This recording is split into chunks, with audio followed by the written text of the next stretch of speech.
اعوذ باللہ من الشیطان الرجیم، بسم اللہ الرحمن الرحیم۔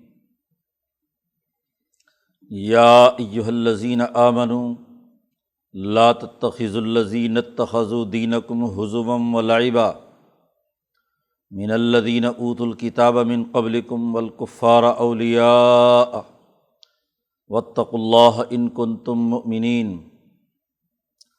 وَإِذَا نَادَيْتُمْ إِلَى الصَّلَاةِ اتَّخَذُوهَا هُزُوًا وَلَعِبًا ذَلِكَ بِأَنَّهُمْ قَوْمٌ لَا يَعْقِلُونَ۔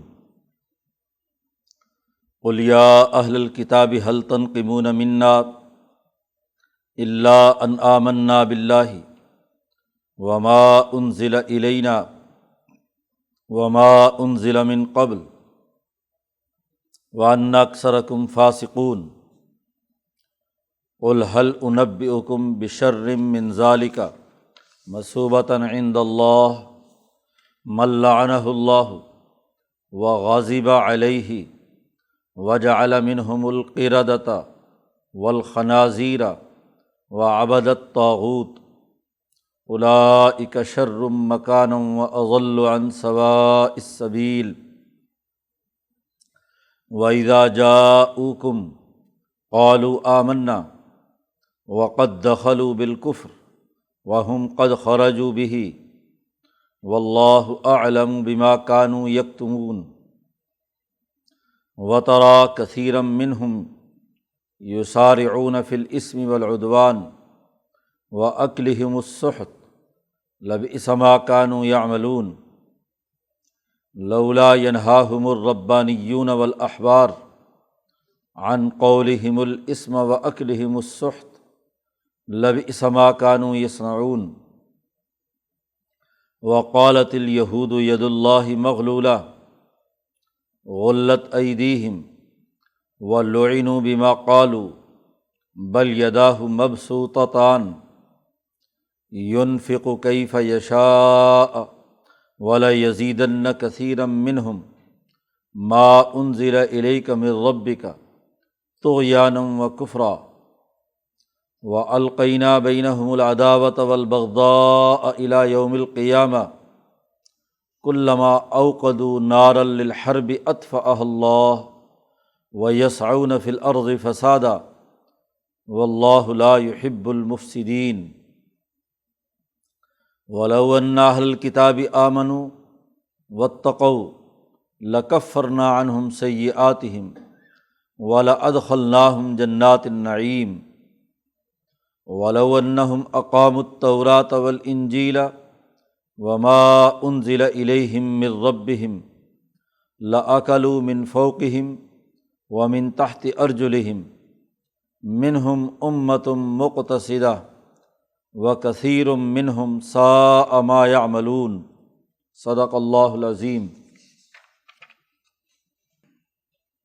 گزشتہ رکوع میں مسلمانوں کو یہ حکم دیا گیا تھا کہ وہ یہودیوں اور ان منافقوں کے ساتھ کسی قسم کی موالات اور گہری دوستی مت کریں، ان کے ساتھ تمہارا تعلق نہیں ہونا چاہیے۔ پرانے جو تمہارے باہمی تعلقات ہیں ان تعلقات پر نظر ثانی کی ضرورت ہے۔ یہ تمہارے دین کا اور تمہارے اس حکومت کا مذاق اڑاتے ہیں، ان کے ساتھ موالات کرنا جائز نہیں۔ پیچھے موالات سے روکا گیا تھا اور یہ بھی اعلان کر دیا تھا کہ جو ان سے دوستی لگائے گا وہ انہی میں سے ہے، اس کا مسلمان جماعت سے کوئی تعلق نہیں۔ اس رکوع میں مزید تاکید کرتے ہوئے ان کے وہ لوگ خاص طور پر جو دین کا مذاق اڑاتے ہیں ان کا تذکرہ کر کے کہا ہے ان سے دوستی مت بناؤ۔ یا ایھا الذین آمنوا، اے ایمان والو، لا تتخذوا، مت بناؤ ان لوگوں کو جنہوں نے تمہارے دین کا مذاق بنا رکھا ہے۔ لا تتخذوا، مت بناؤ الذین اتخذوا دینکم، وہ لوگ جنہوں نے تمہارے دین کے ساتھ ہزوا و لعبا، ہنسی مذاق بنا رکھا ہے۔ مذاق اڑاتے ہیں تمہارے دین کا، تمہارے نظریے کا، تمہارے فکر کا، تمہارے دین کے ساتھ جو کھلواڑ کرتے ہیں۔ کون ہیں وہ لوگ؟ من الذین اوتوا الکتاب من قبلکم، ان لوگوں میں سے کہ جو تمہارے سے پہلے جن کو کتاب دی گئی تھی، یعنی یہودی اور نصرانی، تورات اور انجیل جنہیں دی گئی تھی، ان میں سے جو لوگ تمہارے دین کا مذاق اڑاتے ہیں، کھیل تماشا بنا رکھا ہے۔ حضو کہتے ہیں کسی چیز کو استہزاء اور مذاق میں اڑانا، اور لائب کہتے ہیں کھیل، بات دین کی جائے، نظریے کی جائے، اسے کھیل سمجھتے ہیں، اس کا مذاق اڑاتے ہیں۔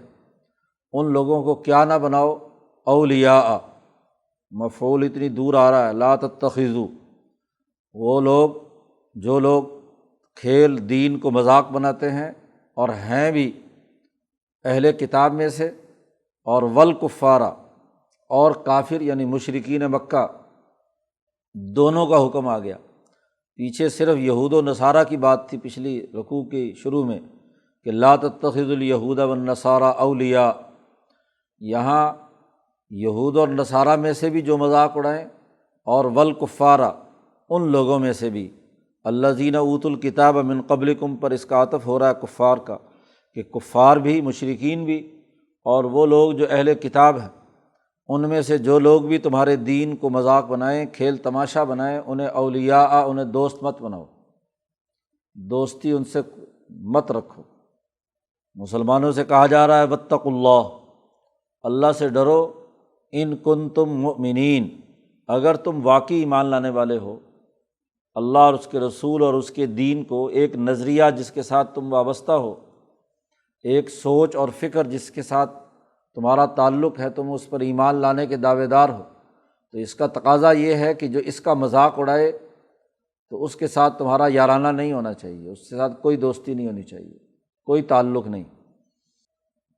قرآن حکیم نے اس مذاق اڑانے کی مزید تفصیل بیان کی ہے۔ قرآن کہتا ہے وَإِذَا نَادَيْتُمْ إِلَى الصَّلَاةِ، جب تم نماز کی طرف پکارتے ہو تو اتخذوها حضوا ولعبا، تو اس نماز کو یہ کھیل تماشا بناتے ہیں۔ اذان ہوتی تھی تو ایک یہودی تھا، نقل بھی اتارتا تھا، اور وہ جس مجمع میں بیٹھا ہوتا وہاں اس کا ٹھٹھا اڑاتا تھا، اور مؤذن کو کہتا تھا یا نماز پڑھنے والوں کو کہتا تھا کہ جھوٹے کو آگ جلا دے، کو نماز کو جھوٹ اور اذان کو جھوٹ اور کھیل تماشا بناتا تھا۔ اب ہوا یہ کہ اس کے گھر میں وہ سب گھر والے سو رہے تھے، تو کوئی بچی آگ لے کر آئی جلانے ولانے کے لیے، تو اس کی ایک چنگاری ان کے گھر میں جو لکڑی پھونس پھونس کا تھا وہاں لگ گئی وہ آگ، اور وہ پورا جل کر راکھ ہو گیا، پورا کا پورا خاندان۔ تو اللہ پاک نے اس کو اس ٹھٹھے مذاق کا دنیا میں ہی کیا ہے مزہ چکھایا۔ ایک تو یہ مذاق کی عادت تھی، ایسے ہی پیچھے قرآن نے کہا کہ کفار جو مذاق اڑاتے ہیں ان کے ساتھ بھی دوستی مت لگاؤ۔ نبی اکرم صلی اللہ علیہ وسلم نے جب مکہ فتح کیا تو وہاں بھی جب اذان مکہ میں حرم میں شروع ہوئی تو چونکہ یہ مشرکین مکہ اپنے بچوں کو بھی مخالف بناتے تھے، تو چھوٹے چھوٹے بچے کچھ جمع ہو گئے، ہاں جی، انہوں نے گلیوں میں اس اذان کا مذاق کرنا شروع کیا۔ ایک بچہ خاص طور پر ابو محذورہ، وہ ان میں ذرا عمر میں بڑا تھا، اس نے ہنسی مذاق میں اذان دینا شروع کر دی۔ حضور صلی اللہ علیہ وسلم کو پتہ چلا تو آپ نے بچوں کو پکڑوا کے بلوا لیا، اور پھر ان سے ابو محذورہ سے کہا کہ سناؤ کیا کہتے تھے تم؟ وہ تو نقل ہی کر رہا تھا بیچارہ، تو اس نے جب نقل کی تو حضور کی توجہ سے اس کو ایمان کی توفیق ہوئی، اور اذان بڑی اچھی دیتا تھا، اس لیے مکے کا مؤذن بھی اسی کو مقرر کر دیا۔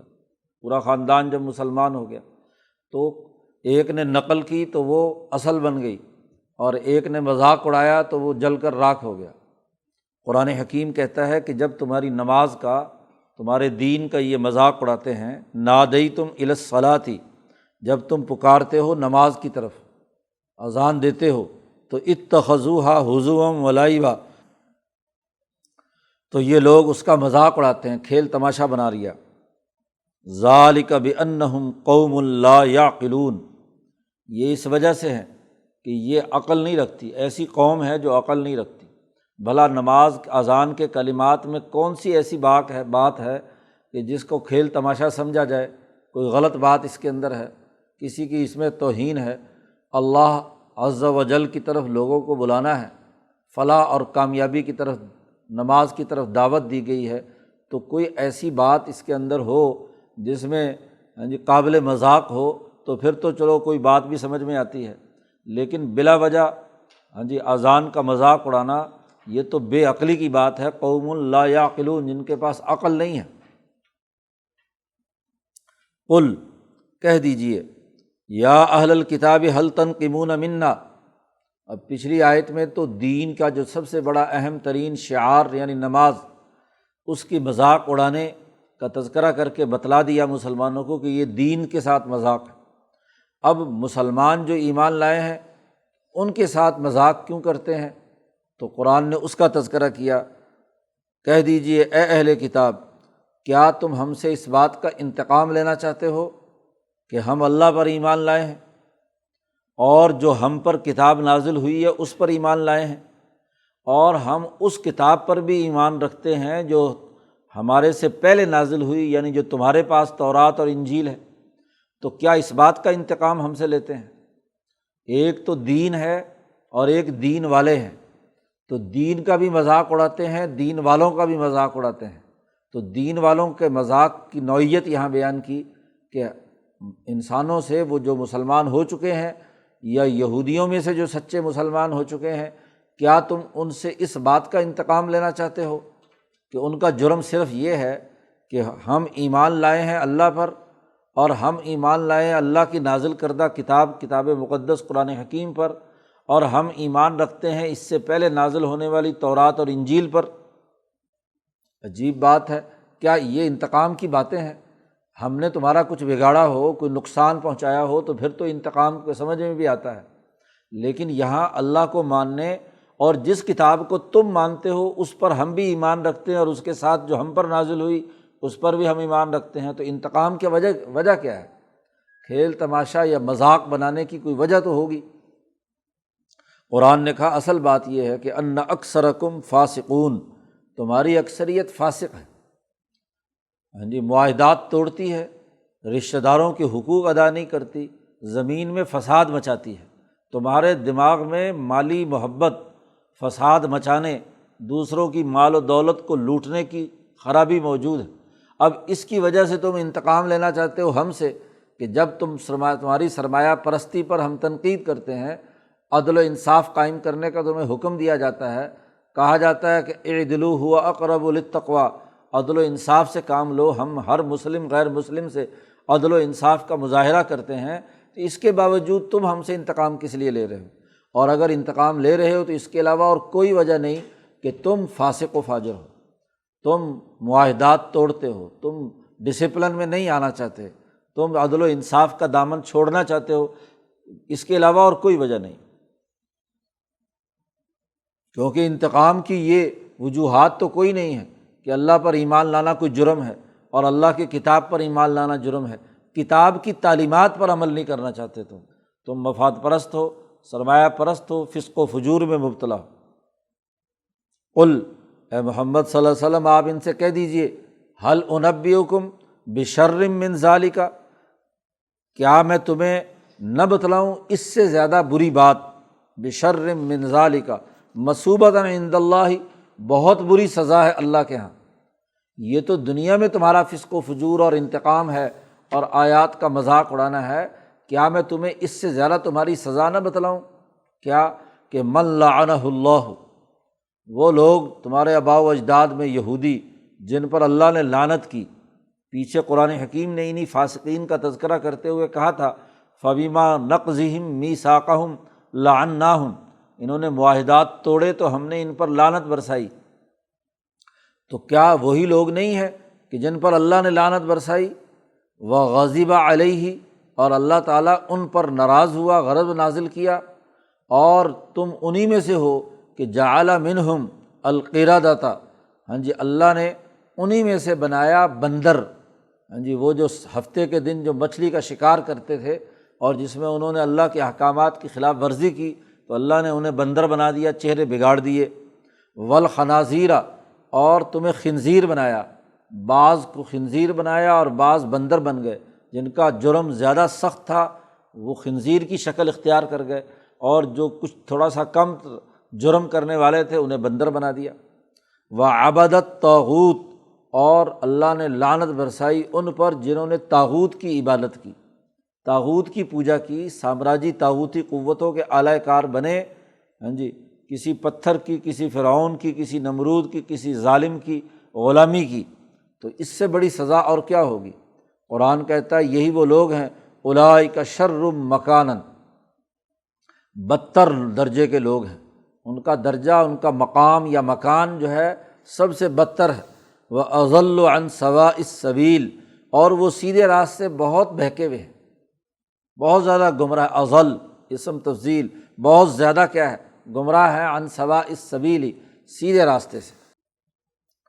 وَإِذَا جَاءُوكُمْ، ان کی حالت تو یہ ہے کہ یہ لوگوں کے سامنے اپنے جرم کا اعتراف بھی نہیں کرنا چاہتے، بزدل اتنے ہیں کہ وَإِذَا جَاءُوكُمْ، جب تمہارے پاس آتے ہیں تو کہتے ہیں قالوا آمنا، ہم ایمان لے آئے، حالانکہ اور وہاں جاتے ہیں تو مذاق اڑاتے ہیں اور ان کے ساتھ شامل ہوتے ہیں۔ بھائی اگر تم اس دین کو نہیں مانتے، تسلیم کرتے، تو یہ ایمان کا لبادہ کیوں اوڑھ رکھا ہے تم نے؟ سرے سے کیا ہے، کفر کے طور پر براہ راست اعلان کرو۔ تو یہاں تمہارے پاس آئیں تو قالوا آمنا، کہتے ہم ایمان لائے، وقد دخلوا بالکفر وہم قد خرجوا بہ، حالانکہ یہ کفر کے حالت میں ہی تمہارے پاس داخل ہوئے تھے اور کفر ہی کی حالت کے اندر خرجوا بہ، اس سے نکل گئے، اسی کفر کو ساتھ لے کر چلے گئے اور وہی کفر لے کر اندر آئے تھے۔ کوئی ان کے درمیان کوئی ذرہ برابر بھی فرق نہیں، حلق سے اوپر محض زبان سے تمہارے سامنے کہتے ہیں کہ ہم ایمان لائے۔ تو ان کی یہ منافقت ہے، اس لیے مسلمانوں سے کہا جا رہا ہے جب تمہارے پاس یہ اس منافقت سے آتے ہیں تو تم ان سے یاریاں کیسے لگاتے ہو، تم ان سے دوستی کیسے لگاتے ہو، تمہارے تعلقات ان کے ساتھ کیوں ہیں؟ واللہ اعلم بما کانوا یکتمون، اللہ تعالیٰ خوب جانتا ہے کہ جو کچھ یہ چھپا رہے ہیں، بما کانوا یکتمون، جو یہ چھپا رہے ہیں اس کو اچھی طریقے سے اللہ تعالیٰ جانتا ہے۔ قرآن حکیم ان کی خرابیاں بیان کرتا ہے، مزید تفصیل بیان کی، ایک تو مذاق اڑاتے ہیں، دوسرا فاسق ہیں، اور تیسری بات یہاں پر قرآن حکیم نے ان کی یہ بیان کی کہ یہ تمہارے پاس ایمان کا اظہار کرتے ہیں لیکن حقیقت میں یہ کافر ہیں، داخل بھی کفر کے ساتھ ہوئے تھے اور نکلے بھی کفر کے ساتھ ہیں، تو دوستانہ تعلقات ان سے منقطع کر دو۔ وَتَرَىٰ كَثِيرًا مِّنْهُمْ، تم ان کی اکثریت کو دیکھو گے، عوام کو، یہ جو یہودیوں نصرانیوں کے ان غیر مسلموں کی اکثریت کا حالت یہ ہے کہ یسارعون فی الاسم والعدوان، یہ بہت تیزی سے دوڑتے ہیں گناہ کے کام میں، جہاں گناہ کا معاملہ ہو وہاں دوڑتے ہوئے جھپٹتے ہیں اس پر کہ کہیں یہ ہم سے نکل نہ جائے، اور والعدوان، ظلم کا معاملہ ہو، زیادتی کرنے کا معاملہ ہو، کسی کو نقصان پہنچانے کا معاملہ ہو، اسم کا تعلق ذاتی گناہ کے دائرے سے اور عدوان اجتماعی گناہ کہ سوسائٹی کو نقصان پہنچانا، انسانوں کو نقصان پہنچانا، تم انہیں دیکھتے ہو کہ یہ دوڑتے چلے جاتے ہیں گناہ کے کام میں اور ظلم کے کام میں۔ اور تیسری خاص طور پر بات بیان کی کہ وَأَكْلِهِمُ السُّحْتَ، حرام کھانے پر دوڑتے ہیں، یہ جھپٹتے ہیں، سرمایہ پرستی کے مرض میں مبتلا ہیں، دولت کی ہوس ہے، لوگوں کا مال حرام طریقے سے کھاتے ہیں۔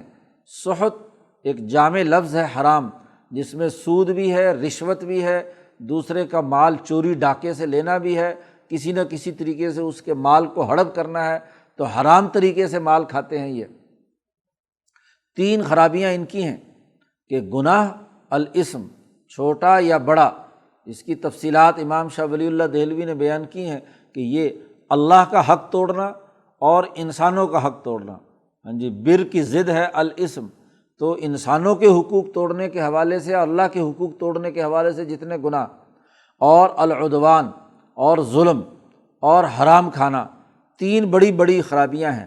معیشت میں تباہی ہے، سیاست میں تباہی ہے، سوچ اور نظریے میں تباہی ہے۔ سوسائٹی کی تشکیل 3 ہی باتوں پر ہوتی ہے، تو ان کا فکر غلط ہے، بر کے بجائے اسم کی اساس پر ان کا فکر و فلسفہ استوار ہے۔ عدوان، ان کی سیاست خراب ہے جو ظلم اور زیادتی کی ہے، ان کی معیشت خراب ہے کہ یہ حرام خوری کرتے ہیں۔ تو 3 بڑے جرم ان کے عوام کے بیان کیے ہیں۔ انسانی معاشرہ ان تینوں کی اساس پر ہی وجود میں آتا ہے، جس کی سوچ خراب ہو، جس کی سیاست ظلم کی ہو، جس کی معیشت حرام خوری کی ہو، تو 3 خرابیاں جن کے اندر پائی جاتی ہیں، تم ان کے ساتھ تعلقات بناتے ہو، تم ان کے ساتھ یارانے لگاتے ہو۔ لبئس ما کانوا یعملون، بہت برا ہے وہ کام جو یہ کرتے ہیں۔ یہ تینوں باتیں انتہائی بری ہیں۔ یہ تو ان کے عوام کا حال ہے، اب ان کی لیڈرشپ کا حال، بالخصوص مذہبی لیڈرشپ کا قرآن تذکرہ کرتا ہے کہ جو تورات پر ایمان کے دعوے دار ہیں، جو انجیل پر ایمان کے دعوے دار ہیں، یا آج اگر کہا جائے تو جو قرآن کو ماننے والے علماء اور پیر ہیں، سب کا نقشہ قرآن نے یہاں کھینچ کر کہا لولا ینہاہم الربانیون، کیوں نہیں روکا ان کو حرام خوری سے، ان کی سرمایہ پرستی سے، ان کے ظلم سے، ان کے گناہوں سے کیوں نہیں روکا؟ لولا ینہاہم، ان کو کیوں نہیں روکا؟ کن لوگوں نے؟ الربانیون، جو اپنے آپ کو ربانی کہتے ہیں، پیر کہتے ہیں، ہاں جی، مشائخ کہتے ہیں، رب والے کہتے ہیں، اللہ والے کہتے ہیں، ان اللہ والوں نے ان حرام خوروں کو کیوں حرام خوری سے کیوں نہیں روکا؟ ان ظلم کرنے والوں کا ہاتھ کیوں نہیں روکا؟ ان کی سوچ اور فکر کے اندر جو خرابی تھی اس سے ان کو منع کیوں نہیں کیا؟ الربانیون والاحبار، اور حبر کی جمع ہے احبار۔ حبر کہتے بڑے عالم کو، بہت علم اس کے دماغ میں موجود ہو، اسے حبر کہا جاتا ہے۔ تو بڑے بڑے علماء اور بڑے بڑے پیروں نے ان حرام خوروں کو حرام خوری سے کیوں نہیں روکا؟ ظلم سے کیوں نہیں روکا؟ گناہوں اور ان چیزوں سے کیوں نہیں روکا؟ عن قولہم الاسم واکلہم السحت، کہ ان کو روکتے گناہ کے بات سے، کہ سوچ اور فکر سرمایہ پرستی کی، کفر کی، اللہ کے انکار کی جو ان کے دماغ میں ہے اس سے روکتے ان کو، اور واکلہم السحت، اور حرام خوری سے ان کو روکتے۔ حرام کھا رہے ہیں، سرمایہ پرستی کی معیشت ہے، اس سے ان کو روکتے۔ عدوان کا ذکر یہاں قرآن نے نہیں کیا سیاسی طاقت کے مقابلے میں، اس کے لیے تو قرآن حکیم نے دوسری جگہ پر ان لوگوں کا ذکر کیا الذین یکنزون الذھب والفضۃ، ہاں جی، سرمایہ پرستوں کی ملا اور مترف، ہاں جی، ان سرداروں کی ذمہ دار ٹھہرایا ہے، اور علماء سے کہا ان کو بھی روکیں۔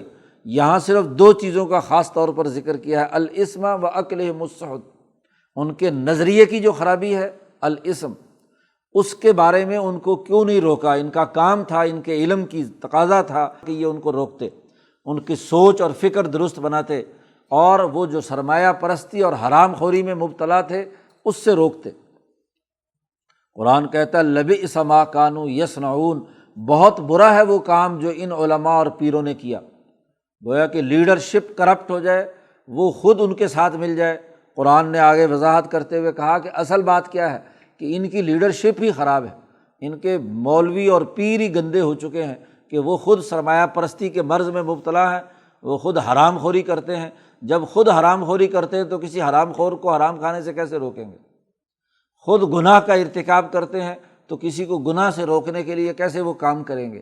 تو جب یہ خود جرم کے اندر مبتلا ہے تو یہی کام جو ہے دوسرے لوگ کر رہے ہیں، ان کو کیسے روکیں گے؟ تو لولا ینہاہم، کیوں نہیں روکا ان کو؟ اور اگر نہیں روکا تو بہت ہی برا کام کیا۔ تو قرآن نے دونوں طبقوں کا ذکر کیا کہ یہود و نصارہ کے جو عوام ہیں ان کی جو امراض ہیں وہ کیا ہیں، اور ان کی جو لیڈرشپ ہے ان کی خرابیاں کیا ہیں۔ تو اب ایسے لوگوں کو، ایسے حرام خوروں سے، ایسے ظالموں سے، ایسے گناہ کرنے والوں کے ساتھ تم دوستیاں لگاتے ہو کیوں؟ وقالت الیہود ید اللہ مغلولہ، اب جب قرآن نازل ہوا اور بنی اسرائیل کے بجائے بنی اسماعیل میں حضور اقدس صلی اللہ علیہ وسلم پر نازل ہوا، تو اب بجائے اس کے کہ توبہ کرتے، اپنے گناہوں اور اپنے کرتوتوں کو دیکھتے کہ ہمارے اندر کون سی خرابیاں ہیں جس کی وجہ سے ہم پر قرآن نازل نہیں ہوا اور یہ بنی اسماعیل کے نبی پر چلا گیا، تو کیوں اپنی خرابیاں دیکھنے کے بجائے جب انہوں نے دیکھا کہ یہ نبی اکرم صلی اللہ علیہ وسلم پر قرآن نازل ہوا تو اب اللہ پہ اعتراض شروع کر دیا، اور اللہ پر اعتراض کرتے ہوئے یہود کہتے ہیں کہ اللہ نے اپنے ہاتھ باندھ لیے۔ قالت الیہود، یہود کہتے ہیں ید اللہ مغلولہ، اللہ نے اپنا ہاتھ باندھ لیا، یعنی پہلے تو اللہ پاک ہمیں بڑے انعامات دیتا تھا، ہمارے اوپر نبی انبیاء آئے اور ہمیں حکومتیں دیں، ہماری کتابیں آئیں، تورات اور انجیل آئی، اب اللہ نے یہ ساری باتیں ادھر نازل کرنا شروع کر دیں، ہمارے اوپر ہاتھ روک لیا، ہاتھ بند کر لیا۔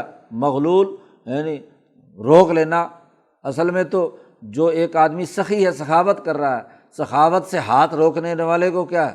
مغلول کہتے ہیں۔ تو اللہ نے اپنا ہاتھ بند کر لیا۔ قرآن نے کہا غلت ایدیہم، ہاتھ تو ان کے رک گئے ہیں جی، اور وَلُعِنُوا بِمَا قَالُوا، اور جو انہوں نے اللہ پر الزام لگایا ہے اس کے نتیجے میں ان پر لعنت برس رہی ہے۔ اللہ نے ہاتھ کہاں سے روک لیا؟ اللہ تو آج بھی سخی ہے، اللہ آج بھی رحیم ہے، اللہ تعالیٰ تو آج تمام انسانوں کے لیے فلاح اور بہبود کا نظام نازل کیا ہے۔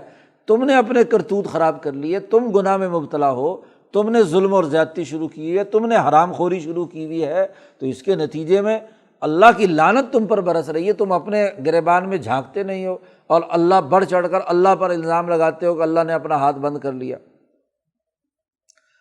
بل یداہ مبسوطتان، اللہ کے تو دونوں ہاتھ کھلے ہیں جی، دونوں ہاتھ کھلے ہیں۔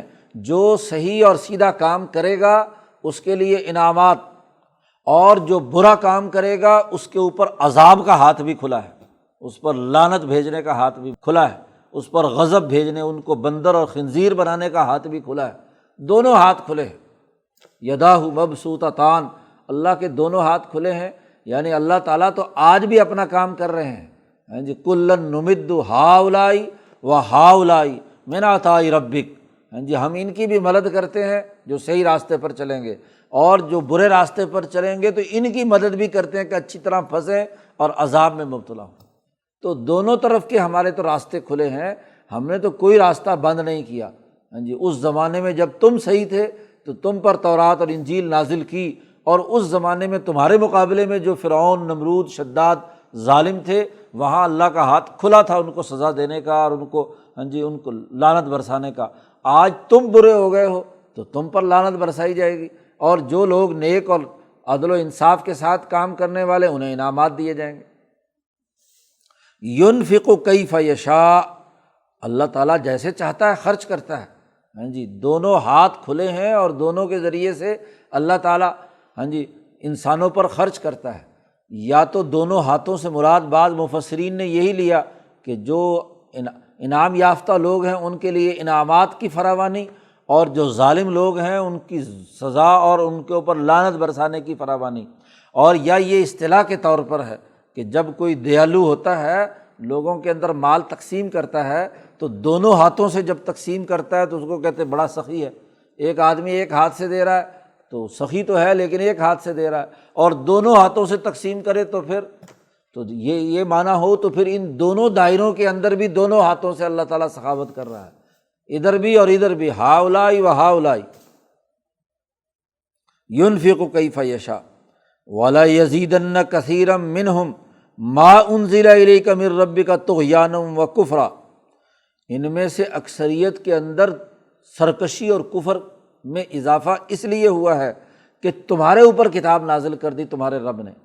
نبی اکرم صلی اللہ علیہ وسلم سے کہا جا رہا ہے ما انزل الیک من ربک، آپ کے رب نے آپ پر جب کتاب نازل کی تو اس کے نتیجے میں ان کے اندر بغض اور ضد، سرکشی اور طغیانی پیدا ہوئی، اور اس کتاب کے نزول کے نتیجے میں مزید ان کی سرکشی میں اضافہ ہو گیا۔ پہلے ہی حرام خور تھے، ملعون تھے، زیادتی کرتے تھے، عدوان میں مبتلا تھے، گناہ کر رہے تھے، اور جب کتاب نبی اکرم صلی اللہ علیہ وسلم پر نازل ہو گئی تو اس نے آ کر مزید ان کی سرکشی میں کہ اللہ کے باغی بنے اور اللہ پر الزام تراشی کریں۔ اور وَأَلْقَيْنَا بَيْنَهُمُ الْعَدَاوَةَ وَالْبَغْضَاءَ إِلَىٰ يَوْمِ الْقِيَامَةِ، ہم نے اس کتاب مقدس کے انکار کی وجہ سے، ان کی حرام خوری کی وجہ سے قیامت تک ان کے درمیان بغض اور عداوت پیدا کر دی، آپس میں لڑتے رہیں گے۔ سرمایہ دار کبھی ایک جگہ پر اکٹھے نہیں ہوں گے، جو حرام خور ہوتے ہیں وہ کبھی ایک دوسرے کے سچے یار نہیں ہوتے، وہ پیسے کے یار ہوتے ہیں۔ جب بھی پیسہ پر لڑائی ہو تو سرمایہ دار ہی سرمایہ دار کو کھا جاتا ہے، سرمایہ دار ہی سرمایہ دار سے جنگ لڑتا ہے۔ دنیا میں ہمارے سامنے پچھلی حالیہ تاریخ میں 100-150 سال جنگ عظیم اول اور جنگ عظیم دوم انہی سرمایہ داروں کے درمیان ہی ہوئی۔ خاص طور پر جنگ عظیم دوم جو ان چاروں طاقتوں میں ہوئی تو سرمایہ کی مفادات کے لیے، ہٹلر نے ان کو تباہ و برباد کیا تو دولت کی ہوس میں، اور انہوں نے ہٹلر کا مقابلہ کیا تو دولت کی ہوس میں۔ آپس میں ان کے اتحاد بھی بنتے ہیں، مقابلے بھی ہوتے ہیں، دشمنیاں بھی ہیں سرمایہ کی وجہ سے۔ تو جو سرمایہ پرست اور حرام خور ہوگا وہ کبھی بھی آپس میں اکٹھے نہیں ہوں گے، وہ کہیں نہ کہیں کبھی نہ کبھی ضرور لڑیں گے۔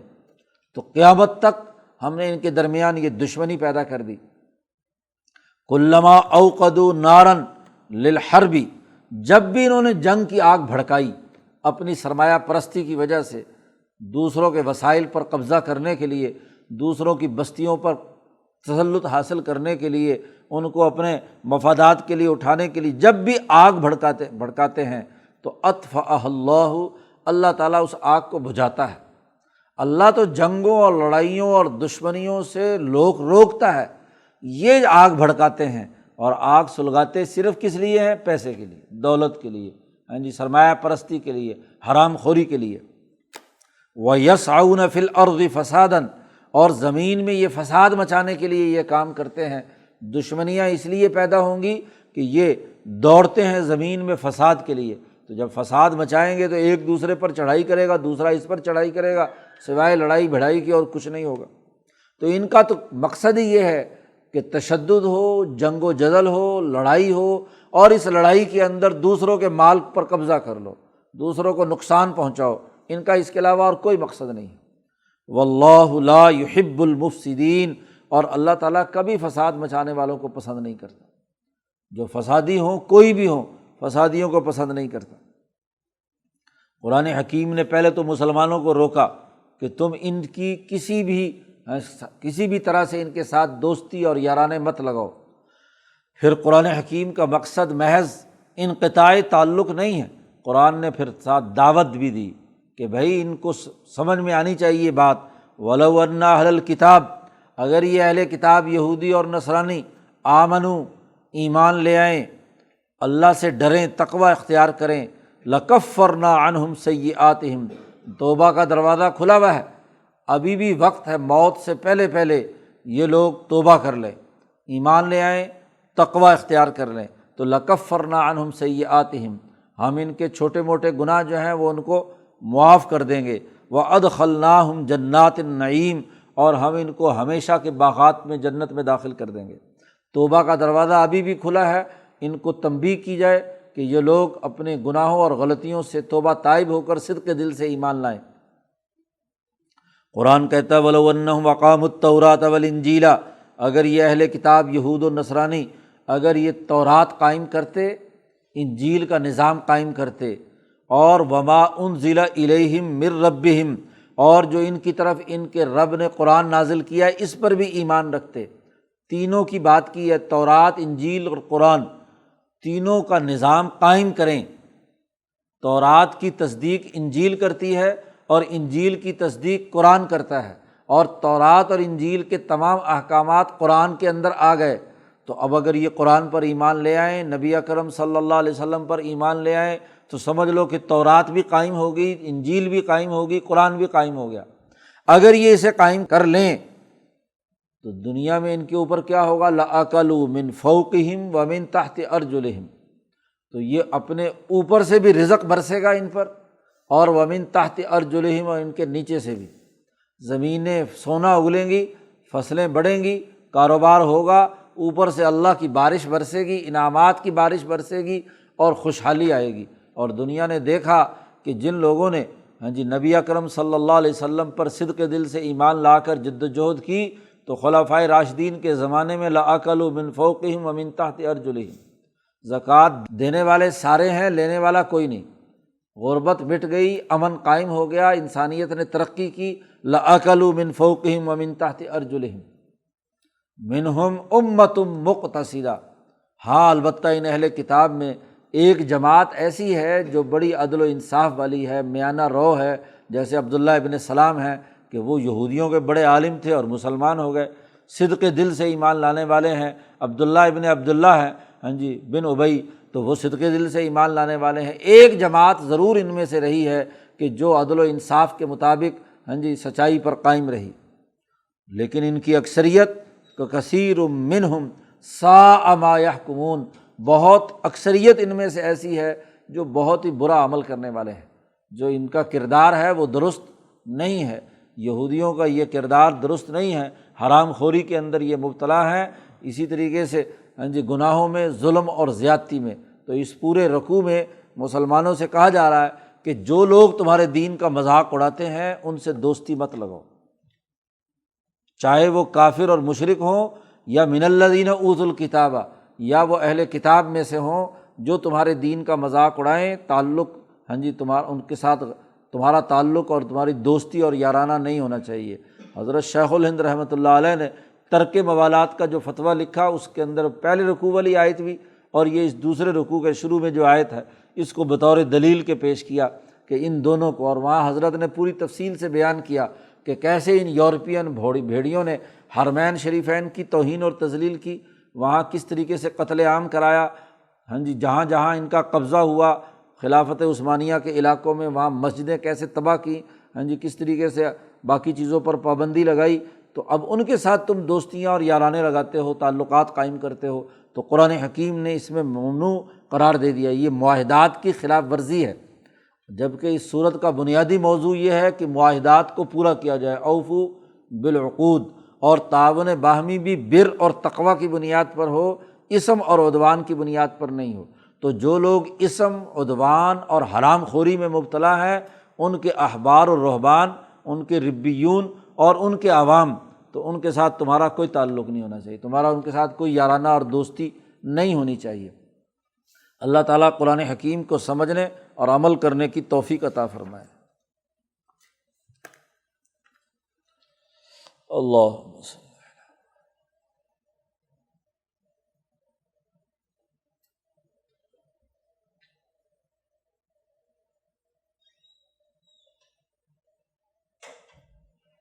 اجمعین۔